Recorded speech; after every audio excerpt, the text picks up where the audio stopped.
Hello दोस्तों, मेरा नाम है राज और मैं एक बार फिर से स्वागत करना चाहता हूँ अपने यूट्यूब चैनल पे स्पोकन इंग्लिश क्लासेस बाय राज सर। तो दोस्तों, आज की जो वीडियो होने वाली है ये बीए के स्टूडेंट्स के लिए, बीकॉम के स्टूडेंट के लिए जो दिल्ली यूनिवर्सिटी से हैं या फिर ओपन से हैं या एसओएल से जिसे कहते हैं आप, या फिर नॉन कॉलेज के स्टूडेंट हैं। ये वीडियो फर्स्ट ईयर और सेकेंड ईयर के स्टूडेंट्स के लिए है। जो बच्चे फर्स्ट ईयर में इस साल जिन्होंने एडमिशन लिया है, जो कि फर्स्ट सेमेस्टर का एग्ज़ाम देने वाले हैं अगले मंथ यानी कि 15 मार्च से, और ये उन बच्चों के लिए भी है जिन्होंने थर्ड सेमेस्टर के एग्ज़ाम देने यानी कि सेकेंड ईयर का एग्ज़ाम देना है, उनके लिए है। तो दोस्तों, आप जैसा आप जानते होंगे कि इस बार जो आपके एग्ज़ाम होने वाले हैं वो OBE मोड में होने वाले हैं। OBE मोड में होने वाले हैं। तो ये OBE मोड क्या होता है? OBE मोड का मतलब होता है ओपन बुक एग्ज़ाम। जी हाँ, तो ओपन बुक एग्ज़ाम ये होता क्या है, इसके बारे में आज हम एक एक डिटेल जानेंगे। ओपन बुक एग्ज़ाम के लिए आपको रजिस्ट्रेशन कब करवाना है, रजिस्ट्रेशन के बाद आपको कौन सा पासवर्ड डालना है, एग्ज़ाम वाले दिन आपको क्वेश्चन पेपर डाउनलोड कहाँ से करना है, एग्ज़ाम वाले दिन क्वेश्चन पेपर हमें जब हम डाउनलोड कर लेंगे तो उसको हमें आंसर में बदलना कैसे है, उसके बाद हम उसे अपलोड कैसे करना है, फाइल कितनी MB की होनी चाहिए, इसके अलावा क्वेश्चन जो होंगे सब अलग अलग सेपरेटली उसके PDF कैसे बनाना है, स्कैन कैसे करना है, या और भी बहुत सारी बातें। तो हम A to Z OBE exam के बारे में सारी की सारी बातें अगले कुछ मिनटों में देखने वाले हैं। तो बने रहिए इस चैनल के साथ, और अगर आपने मेरा चैनल सब्सक्राइब नहीं किया हो तो प्लीज़ इसे सब्सक्राइब कीजिए। चलिए, सबसे पहले तो मैं आपको बताना चाहता हूँ कि सबसे पहले आपका एक रजिस्ट्रेशन होगा, ठीक है। ऐसे ही एक पोर्टल खुलेगा SOL का या DU का, ठीक है। पिछली बार जब SOL वालों के थर्ड ईयर के एग्ज़ाम ओपन बुक एग्ज़ाम हुए थे यानी कि OBE मोड में हुए थे, तो SOL वालों के लिए कोई सेपरेट से कोई साइट नहीं थी। जो यूनिवर्सिटी ऑफ दिल्ली है यानी जो रेगुलर कॉलेज हैं, उन्हीं की साइट पर जाकर आपको अपना रजिस्ट्रेशन कराना था। तो फिलहाल मैं आपको एक डेमो दे रहा हूँ। अभी आपके रजिस्ट्रेशन स्टार्ट नहीं हुए हैं, लेकिन जब भी होंगे, यानी कि ये कह सकते हैं आपकी एग्ज़ाम से 15 दिन पहले, 20 दिन पहले या 10 दिन पहले भी ये हो सकता है।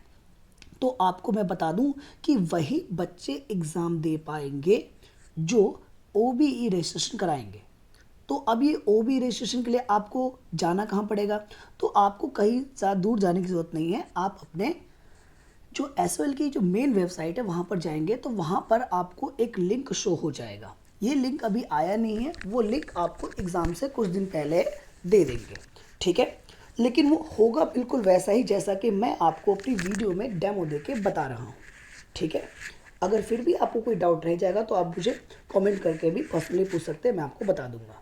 तो सबसे पहले करना ये होता है कि आपको एक इस तरह का फॉर्म भरना पड़ेगा, ठीक है। यानी अभी तो नहीं आ रहा है, मैं बार बार वही बता रहा हूँ कि अभी आपका रजिस्ट्रेशन स्टार्ट नहीं हुआ है, लेकिन स्टार्ट होगा तो उसका प्रोसीजर जो होगा बिल्कुल वैसी होगा जैसे मैं आपको बताने वाला हूँ, ठीक है।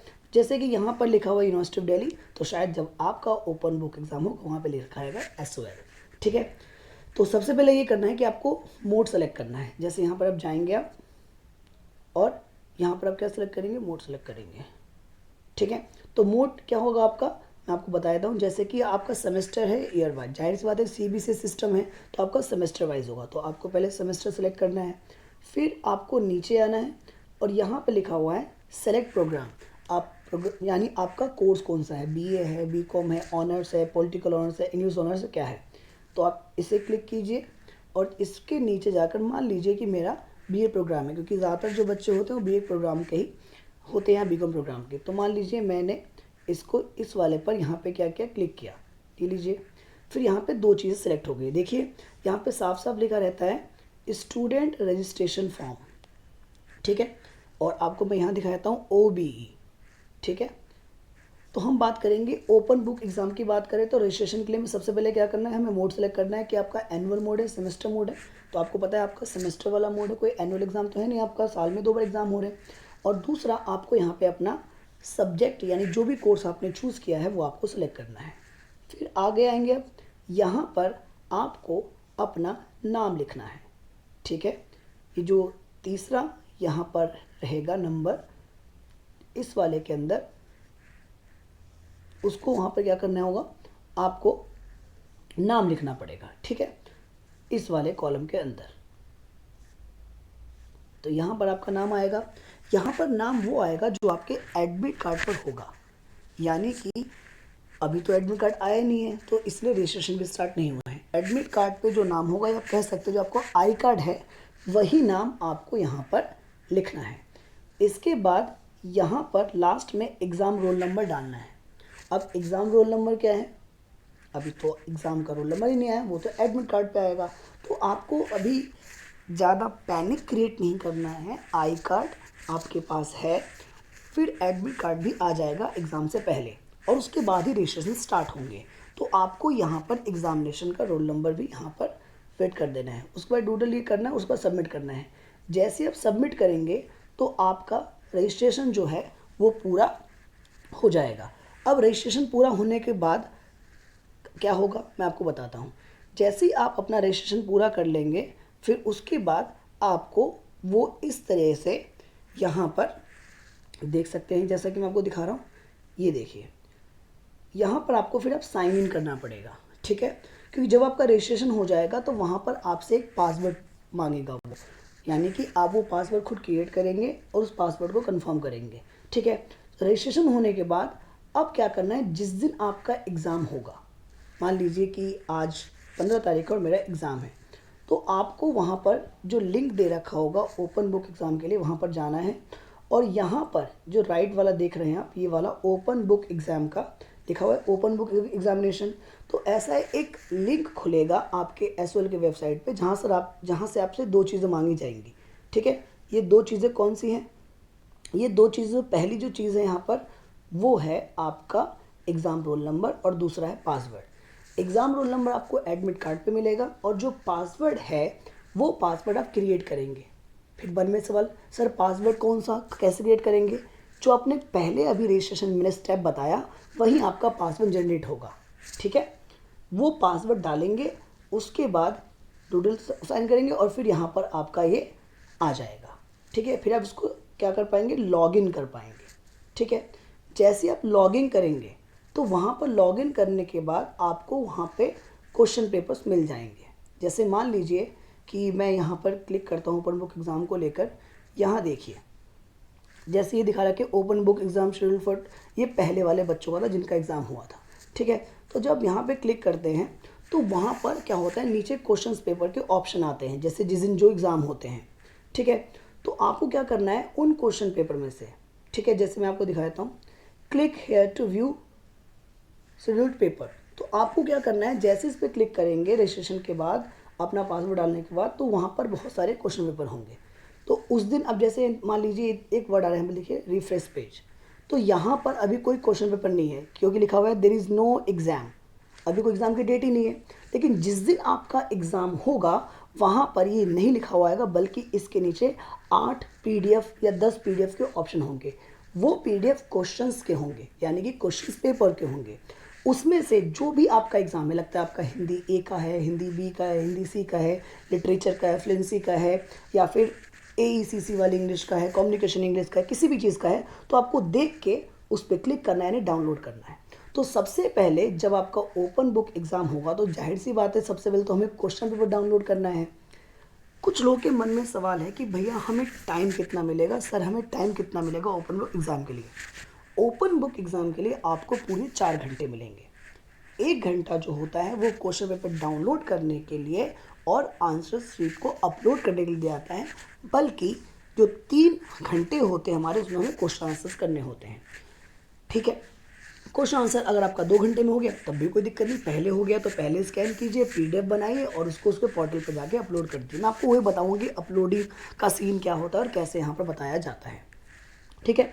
तो सबसे पहले आपको पता लगा कि क्वेश्चन पेपर डाउनलोड कैसे करना है।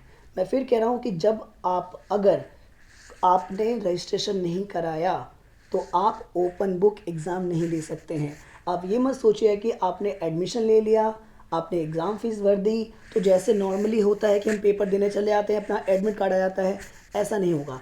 एडमिट कार्ड आने के बाद एक प्रोसीजर स्टार्ट होगा और उस प्रोसीजर का नाम है ओपन बुक रजिस्ट्रेशन। जी हाँ, रजिस्ट्रेशन कराएंगे तो आपको एक पासवर्ड मिलेगा, तो हर बार आपको लॉगिन करना पड़ता है। जिस दिन एग्ज़ाम होगा आप लॉगिन करेंगे अपने एग्ज़ाम रोल नंबर से, और जो आपने पासवर्ड क्रिएट किया है ओपन बुक एग्ज़ाम का, उसका रजिस्ट्रेशन का, दोनों चीज़ डालने के बाद आप लॉगिन कर पाएंगे। फिर आपको क्वेश्चन मिल जाएगा और क्वेश्चन मिलने के बाद आपके अपने स्टूडेंट डैशबोर्ड पे ही या फिर जो लिंक है, मेन जो पोर्टल खुलता है जहाँ पर आप आंसर शीट अपलोड करते हैं, तो वहाँ पर ऑप्शन आ जाएंगे। उसमें जो होते हैं वो भी मैं आपको बता दूंगा कि ऑप्शन कैसे होते हैं, लेकिन उससे पहले बातों का ध्यान रखिए कि ओबीई के अंदर हमें कौन सी शीट का इस्तेमाल करना है, कैसे क्या करना है। तो मैं आपको कुछ और इंस्ट्रक्शन देता हूँ कि आपको कौन सी पेज का इस्तेमाल करना है, क्या करना है। कि ओपन बुक की अपनी गाइडलाइन होती है, यानी आपको उसके अंदर क्या करना है। तो मैं आपको सीधा एसएल की वेबसाइट पे ले चलता हूँ, दिखाता हूँ मैं आपको। जैसे यहाँ पर आप देख सकते हैं कि पहले जो ओपन बुक एग्ज़ाम हुए हैं, ठीक है, आपको पता होगा लास्ट टाइम वो ओपन बुक थर्ड ईयर वाले बच्चों के एग्ज़ाम हुए थे, तो उन्होंने क्या कर रखा था, उनके लिए कुछ गाइडलाइन जारी की थी। सेम वही गाइडलाइन आपके लिए भी होगी 101%, क्योंकि रेगुलर वाले बच्चों के लिए भी यही थी, ओपन वालों के लिए यही थी। ये 18/11 में यानी जो नवंबर में जो एग्ज़ाम हुए थे थर्ड ईयर वाले, कुछ बच्चों की इनका छूट गया था बाद में एग्ज़ाम, तो उन बच्चों के लिए गाइडलाइन जारी की गई थी। तो चलिए हम गाइडलाइन पढ़ते ताकि पता लगे कि ओपन बुक एग्ज़ाम के अंदर किन किन बातों का हमें ध्यान रखना है। तो मान लीजिए मैंने इसे ओपन किया और ये कुछ इस प्रकार से नोटिफिकेशन खुलकर आ जाएगा। तो मैं आपको बताता हूँ, ये वाले पेज पे सबसे पहले आ जाते हैं। पहला तो ये कि आपको क्या करना है, A4 साइज की शीट का इस्तेमाल करना है। मैं आपको मेन इसके जो गाइडलाइन की जो बातें हैं मैं आपको वो बता देता हूँ। सबसे ज़्यादा मेन बातें, पहला A4 साइज की शीट होनी चाहिए। मान लीजिए ये आपकी A4 साइज की शीट है। अब शीट के दो हिस्से होते हैं, एक फ्रंट और एक बैक। करना ये है कि आपको हमेशा फ्रंट साइज ही लिखना है, बैक नहीं लिखना है। क्योंकि अब अगर आप बैक पे लिखते हैं तो जब आप इसको स्कैन करेंगे, पीडीएफ बनाएंगे, तो जो स्कैनिंग होती है ना, तो उभरा हुआ जो होता है वो अक्षर पीछे भी आ जाते हैं और इससे आपका क्वेश्चन आंसर ना थोड़ा, कई बार वो ओवर राइटिंग दिखती है, कुछ चीज़ें दिखती है जो कि गलत तरीका होता है। तो आप हमेशा सिर्फ फ्रंट साइज का इस्तेमाल कीजिएगा, जो फ्रंट पेज होता है फ्रंट साइज वो वाला। तो अब A4 साइज़ का होना चाहिए। अगर A3 का हुआ, कुछ और साइज़ का हुआ और उस पर आपने अपना आंसर लिखा है तो वो वैलिड नहीं होगा। इसलिए इन बातों का बहुत ज़्यादा ध्यान रखें कि आप A4 साइज़ की शीट का इस्तेमाल करें। अच्छा ठीक है, तो अभी होता क्या है, A4 साइज़ की शीट में और क्या क्या बातें करनी है हमें। अब जब आप क्वेश्चन आंसर लिखेंगे तो मान लीजिए आपके पास 8 क्वेश्चन है और आपको पहले पहला क्वेश्चन करना है। इसमें लिखा हुआ है कि सबसे पहले फ्रंट पेज पे, हमें फ्रंट पेज पे लिखना क्या है, सबसे पहले हमें लिखना है date and time of examination. मान लीजिए आपका एग्ज़ाम 15 मार्च को है, तो आपको यहाँ लिखना है 15 मार्च, ठीक है। और आपका एग्ज़ाम किस चीज़ का है और टाइम क्या है, और टाइम मान लो आपका 2:30 है तो 2:30 यहाँ पे आप टाइम लिख देंगे, ठीक है। इसके बाद आपको करना ये है कि उसके बाद एग्ज़ाम रोल नंबर लिखना है। भैया एग्ज़ाम रोल नंबर कहाँ, मैं बार बार बता रहा आ रहा हूँ कि एग्ज़ाम रोल नंबर तो आपको एडमिट कार्ड आने के बाद मिलेगा। तो सबसे पहले आपने लिखा डेट और टाइम, फिर दूसरे नंबर पे लिखेंगे एग्ज़ाम रोल नंबर, तीसरे पे लिखेंगे नेम ऑफ प्रोग्राम, क्या बीए प्रोग्राम है, ऑनर्स है वगैरह। तो 1 हो गया, 2 हो गया, 3 हो गया। चौथे नंबर पे लिखेंगे सेमेस्टर, कि आपका सेकेंड सेमेस्टर है, फर्स्ट सेमेस्टर। वैसे तो उसके भी फर्स्ट के एग्ज़ाम हो रहे हैं और थर्ड के एग्ज़ाम हो रहे हैं, तो आप यहाँ पे डाल देंगे फर्स्ट सेमेस्टर। और अगर आप थर्ड सेमेस्टर के स्टूडेंट हैं, सेकेंड ईयर के स्टूडेंट हैं, तो आप थर्ड सेमेस्टर लिख सकते हैं। यूनिक पेपर कोड यूपीसी, अब ये क्या होता है, जब आपको क्वेश्चन पेपर जो डाउनलोड करेंगे उस पेपर पे कोड होता है। जैसे कि इंग्लिश का कोई कोड हो जाता है 101, 202, 200, C105, इस तरीके से कोड हर एक क्वेश्चन पेपर के अपने एक क्या होता है, एक कोड होता है, ठीक है। तो उस कोड का इस्तेमाल आपको यहाँ पर अपनी आंसर शीट में करना है। पहले पे आपको बता दिया, दूसरे बता दिया, तीसरे बता दिया, चौथे पे सेमेस्टर लिख देना है, पांचवे पे आपको यूपीसी यानी कि यूनिट पेपर कोड लिखना है। टाइटल ऑफ द पेपर, जहाँ पर टाइटल ऑफ द पेपर लिखा है वहाँ पर आपको सब्जेक्ट का नाम लिखना है। यानी टाइटल ऑफ द पेपर क्या हो जाएगा, English language literature, English fluency या जो भी होगी आपकी। इसके अलावा नेम ऑफ द कॉलेज, अब मान लीजिए आप एसओएल के विद्यार्थी हैं तो आपका कॉलेज का को तो प्रॉपर तो नाम है नहीं, क्योंकि आपकी क्लासेस कहीं भी होती हैं, तो यहाँ पर आपको लिखना है एसओएल, क्योंकि आपका कॉलेज फिक्स नहीं है रेगुलर वाले बच्चों की तरह। फिर email ID of the student, email ID वही ईमेल आईडी लिखनी है जो आपने रजिस्ट्रेशन के टाइम पे दिया था। Mobile number of the student और साथ में मोबाइल नंबर। सबसे पहले फ्रंट पेज पे ये सारी डिटेल लिखनी है, ठीक है। मान लीजिए मेरा इंग्लिश लिटरेचर का एग्जाम है और मुझे उसमें टोटल 7 क्वेश्चन करने हैं, तो 7 क्वेश्चन के लिए मुझे अलग अलग पीडीएफ बनाना है। पहले क्वेश्चन का पीडीएफ अलग बनाना है, दूसरे का अलग बनाना है, तीसरे का अलग और छठे का अलग, सातवें का अलग। लेकिन हम 7 क्वेश्चन में हर बार फ्रंट पेज नहीं बनाएंगे। हम 7 आंसर जो हमारे होंगे, जैसे एक क्वेश्चन पेपर के अंदर 6 या 7 क्वेश्चन हमें अटेम्प्ट करने होते हैं, तो उन 6-7 में से हमारे करीब 14-15 पेज हो जाएंगे, तो फ्रंट पेज एक ही होगा। ठीक है, जैसे मान लीजिए मैंने क्या करा, मुझे पहला क्वेश्चन करना है, तो अब यहाँ से मैं पहला क्वेश्चन करना स्टार्ट कर दूंगा। तो जब मैं दूसरा क्वेश्चन करूँगा तो मैं दोबारा फ्रंट पेज नहीं बनाऊंगा। उस दूसरे क्वेश्चन के अंदर से मैं 1 2 3 4 मान लो जी, मेरा पहला क्वेश्चन जो हुआ है वो 3 पेज में हुआ है, तो फ्रंट पेज ये हो गया, फिर एक दूसरा पेज भी आएगा और फिर एक तीसरा पेज भी आएगा। ठीक है, लेकिन अगर मुझे इसके बाद अब दूसरा क्वेश्चन करना है, तो दूसरा क्वेश्चन करेंगे तो उसके अंदर अभी साइड डिटेल नहीं आएंगी, उसमें सिर्फ रोल नंबर, सब्जेक्ट कोड। ठीक है, इसके अलावा नीचे आपको सभी पेजों के नीचे साइन भी करने हैं और पेज नंबर भी डालना है और क्वेश्चन नंबर डालना है, बस। फिर पहले 3 पेज का हमने एक पीडीएफ बना दिया क्योंकि मेरा पहला क्वेश्चन था। फिर ऐसे मान लीजिए दूसरा वाला जो क्वेश्चन है मेरा वो 2 पेज का है, तो ये दूसरे का पीडीएफ हो गया। तीसरा जो है, अब मान लीजिए जो तीसरा वाला है वो मेरा 6 पेज में आया है, तो 2 3 4 5 6 इसका अलग पीडीएफ बनेगा। हर एक क्वेश्चन के अलग अलग पीडीएफ बनेंगे। ठीक है, तो इन बातों का ध्यान रखा आपने कि सबसे पहले फ्रंट पेज हमें तैयार कैसे करना है। आगे जैसे इन्होंने लिख रखा है कि 4 घंटे मिलेंगे, 3 घंटे करने के, 1 घंटे पीडीएफ फॉर्मेट अपलोड करने के, तो ये मैंने आपको पहले बता दिया, इसलिए टाइम वेस्ट करने की ज़्यादा जरूरत नहीं है। जो बच्चे दिव्यांग बच्चे हैं, जो हैंडीकैप बच्चे हैं, उनके लिए 2 घंटे एक्स्ट्रा होते हैं, यानी वो 6 घंटे तक अपना पेपर अपलोड कर सकते हैं। अगर वो दिव्यांग स्टूडेंट हैं या आप में से कोई अगर है तो आप ऐसे कर सकते हैं। ठीक है, अब कई बार ये होता है कि जब हम पीडीएफ बनाते हैं तो कई बार पीडीएफ बड़ी हो जाती है।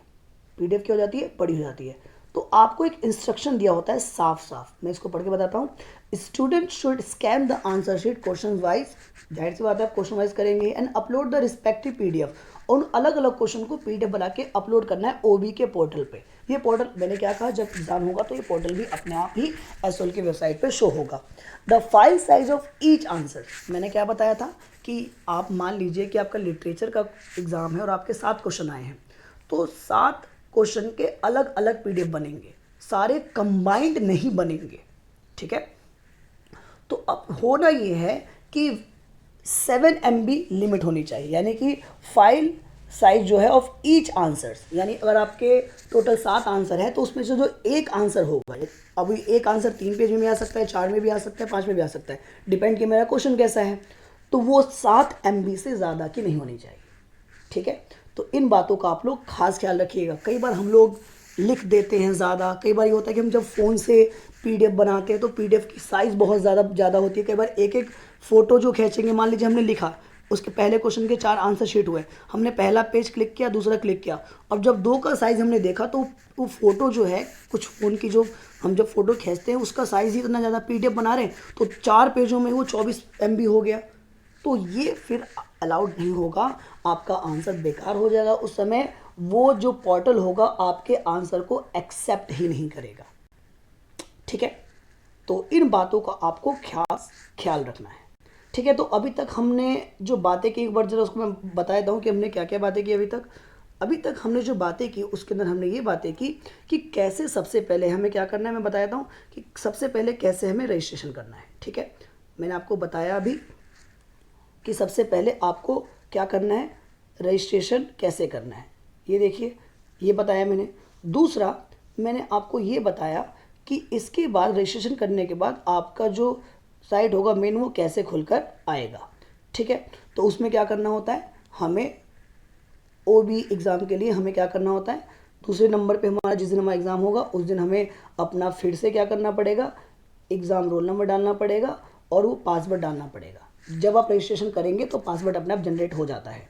ठीक है, जो भी आप बनाते हैं, तो ये 2 चीज़ हमें करनी है यहाँ पर। और इसके अलावा ये 2 चीज़ करने के अलावा क्वेश्चन हमें डाउनलोड करना है और हमें लिखना है। लिखने के बाद हमने डिस्कस ये किया है कि लिखने के बाद हमें पीडीएफ कैसे बनाना है, तो आपने इसकी भी जानकारी ले ली कि पीडीएफ जैसे आप बनाएंगे वो 7 MB से ज़्यादा की होनी चाहिए। आपका फ्रंट पेज कैसा होना चाहिए, सभी पेज के नीचे साइन होने चाहिए, पेज नंबर डले होने चाहिए आंसर्स के, और आपको बैक साइड नहीं लिखना है, सिर्फ फ्रंट लिखना है, क्योंकि स्कैन करेंगे तो दोबारा क्या होता है, जो पीछे वाला हिस्सा होता है, जो हम थोड़ा, कुछ लोग क्या करते हैं ज़्यादा तेज़ लिखते हैं तो पीछे जो हिस्सा होता है वो उभरने लग जाता है, तो इन सब चीज़ों से आपको बचना है। अब सबसे ज़रूरी सवाल कि भैया अगर मान लीजिए कि हमारा 4 घंटे में अपलोड नहीं हुआ, तो अगर हमने 4 क्वेश्चन नहीं किए और 3 ही किए हैं और वो अपलोड किए, तो पहले की जगह तीसरा अपलोड हो गया, तो चौथे जगह दूसरा अपलोड हो गया, तो बहुत सारे तो हैं बच्चों के, क्योंकि पिछली बार ओपन बुक एग्ज़ाम के अंदर बहुत ऐसी बात हुई थी।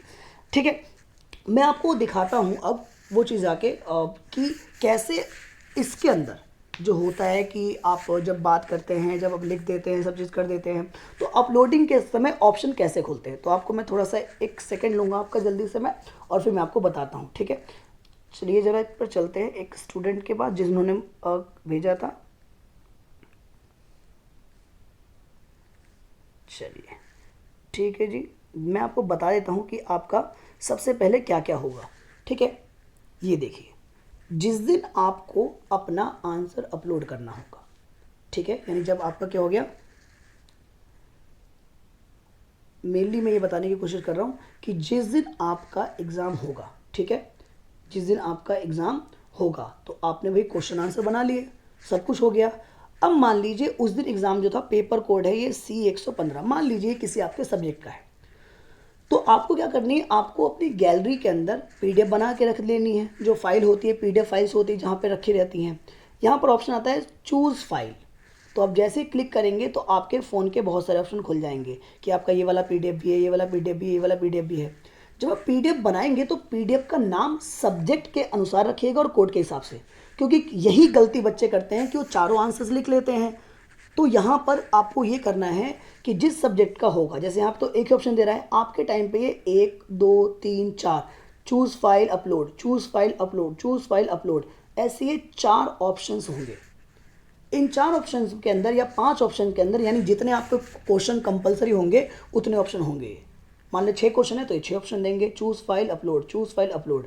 तो आपको क्या करना है, चूज़ फाइल पे सबसे पहले क्लिक करना है। ठीक है, सबसे पहले आपको चूज़ फाइल पे क्लिक करना है। जैसे ही फाइल पे क्लिक करेंगे तो आपके पास जो फाइल आपने बना के जहाँ रख रखी है वो सारी फाइलों के ऑप्शन खुल जाएंगे। इसमें से आपको वो सेलेक्ट करना है जो पहला क्वेश्चन था, तो आपने पहला क्वेश्चन सेलेक्ट कर दिया। उसके बाद ऑप्शन आएगा अपलोड। आप अपलोड तब तक मत कीजिएगा जब तक आप ये श्योरिटी ना हो जाए कि जो आपने फाइल चूज़ की हो बिल्कुल उसी क्वेश्चन आंसर की है, यानी उसी आंसर्स की है जो आपसे पहला क्वेश्चन पूछा गया था। कई बार बच्चे ये करते हैं कि जल्दबाजी में यहाँ पे पहला क्वेश्चन नंबर दिया हुआ है और उसके अंदर बच्चा तीसरा आंसर अपलोड कर देता है, तो उस टाइम ये ठीक नहीं होता है। ये ठीक तो हो जाता है, कई बार ये होता है कि आपको रिक्वेस्ट भेजनी पड़ती है दोबारा से री अपलोड का, और इसमें कई बार 24 घंटे लग जाते हैं, कई बार 2 दिन लग जाते हैं, कई बार 1 सप्ताह, और कुछ लोगों का तो री अपलोड भी नहीं होता है। तो बहुत ही ध्यान से फाइल चूज़ कीजिएगा, और उसके बाद जब आप इस बात को श्योर हो जाए कि आपकी फ़ाइल बिल्कुल सही है, तो इसके नीचे एक ऑप्शन आएगा अपलोड, आप इसको अपलोड कर दीजिएगा। देखिए यहाँ पे साफ साफ लिखा हुआ है आंसर अपलोड। तो जब आपका आंसर बन जाएगा तो यहाँ पर आप अपलोड हो जाएगा।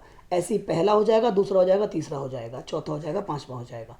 तो सारी फाइल अपलोड होने के बाद आपके मैं बता दूँ कैसा ऑप्शन खुलेगा, कुछ इस प्रकार से ऑप्शन खुलेगा। देखिए जब ये हो जाएगा आपका अपलोड तो यहाँ पे लिखा हुआ आएगा, ये देखिए जी, ये देखिए आंसर अपलोडेड। तो आपने देखा होगा एक और ऑप्शन आ रहा है यहाँ पर, रिक्वेस्ट फॉर री अपलोड। क्या आ रहा है, रिक्वेस्ट फॉर री अपलोड। मैंने क्या कहा था, अगर गलती हो जाती है तो सबमिटेड, देखिए लिखा हुआ है सबमिटेड। सबमिटेड होने के बाद भी एक ऑप्शन आता है, सबमिटेड होने के बाद भी एक ऑप्शन आता है री अपलोड, यानी दोबारा से आपको अपलोड करने का ऑप्शन। तो अब जैसे इस पर क्लिक करेंगे दोबारा से वही फाइल वाला ऑप्शन आ जाएगा, जो सही वाला हो अपलोड कर दीजिएगा। अपलोड जैसे ही हो जाएगा तो यहाँ पे दिखा देगा आपको सबमिटेड। अभी सबमिटेड हो गया। अगर आपकी फाइल ज़्यादा बड़ी हुई या A4 साइज की शीट नहीं हुई या चीज़ें नहीं हुई तो ये अपलोड ही नहीं करेगा। ठीक है, ये सबमिटेड ही नहीं होगा। अगर नहीं हुआ सबमिट तो आपके किए कराए पे पानी फिर जाएगा। इसलिए ध्यान से कितनी MB की होनी चाहिए वो आपको करना है। मैं इस पर एक वीडियो ही बनाऊंगा आने वाले समय में कि आपको PDF कैसे बनाना है, कौन से ऐप से बनाना है, ताकि जो PDF की फ़ाइल है वो ज़्यादा बड़ी ना हो या चीज़ें ना हो। और एग्ज़ाम में मैं बच्चों की हेल्प भी करता हूँ तो उस टाइम आपको हेल्प भी मिलेगी सब्जेक्ट से अकॉर्डिंग। ठीक है, जब एक बार ये सबमिट हो जाएगा तो आखिरी बार आपको एक और चीज़ दिखेगी, वो इस प्रकार की होगी, यहाँ पर लिखा हुआ आएगा ऐसे, अपलोडेड सक्सेसफुली। ये देखिए, जैसे ही आंसर आपका अपलोड हो जाएगा तो यहाँ पे दिखाएगा आंसर अपलोडेड सक्सेसफुली। इतना काम होने के बाद उसके बाद बस क्या करना है, मौज लेनी है, घूमना फिरना है।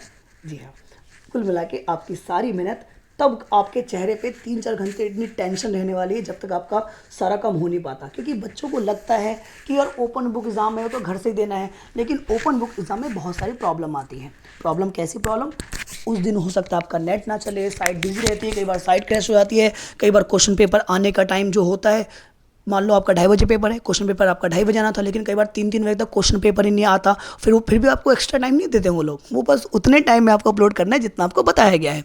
कई बार भीड़ ज़्यादा होती है, लोगों से साइट क्रैश हो गई है, या लोग अपलोड नहीं कर पा रहे हैं, नेट स्लो चल रहा है, ऐसी बहुत सारी दिक्कतें आती हैं। कई बार गलत फाइल अपलोड हो जाती है, चीज़ें हो जाती हैं, और उस दिन जो ड्यू वाले आप उनको फ़ोन मिलाएंगे, वो फ़ोन तक नहीं उठाएंगे आपका, आपकी कोई भी हेल्प नहीं करेगा। बट मैं आपको अपना नंबर दूंगा अगली वीडियो के अंदर, पर्सनल नंबर दूंगा मैं आपको, कि जब भी आपको कोई दिक्कत होगी एग्ज़ाम वाले दिन, और आप मुझे व्हाट्सअप कर सकते हैं या फिर फ़ोन कर सकते हैं, और मैं अवेलेबल रहूँगा और आपकी हेल्प करूँगा उस दिन भी। ठीक है, तो और भी चीज़ें हैं OBE के बारे में, उसको मैं नेक्स्ट वीडियो के अंदर कवर करने की कोशिश करूँगा। और अगर आपको कोई डाउट है अभी भी इतना कुछ बताने के बाद भी, तो आप मुझे इनबॉक्स में मैसेज कीजिए, कमेंट कीजिए और अपने क्वेरीज को बताइए, और जो भी आपके सबसे ज़्यादा सवाल होंगे अगले वीडियो मैं उसी पे बनाऊंगा। आई होप आपको ये वीडियो अच्छी लगी हो, और ये बहुत ही यूज़फुल वीडियो है, तो मैं चाहूँगा कि आप अपने फ्रेंड्स तक ये वीडियो ज़रूर पहुँचाएं, क्योंकि उन्हें पता लगे कि उनको रजिस्ट्रेशन कैसे करना है, उन्हें क्वेश्चन पेपर कैसे डाउनलोड करना है, उन्हें आंसर शीट कैसे तैयार करनी है, कौन सी शीट लेनी है, PDF कितने MB की बनानी है, और उसे अपलोड करने के स्टेप क्या है, ये मैंने सारी कुछ इस वीडियो के अंदर बताने की कोशिश की है। आई होप आपको वीडियो अच्छी लगी हो, और अच्छी लगी हो तो और अभी तक आपने मेरा चैनल सब्सक्राइब नहीं किया हो तो प्लीज़ इसे सब्सक्राइब कीजिए, और मैं कोशिश करूँगा कि आपको हर अपडेट आप तक पहुँचे। Thank you so much, bye bye.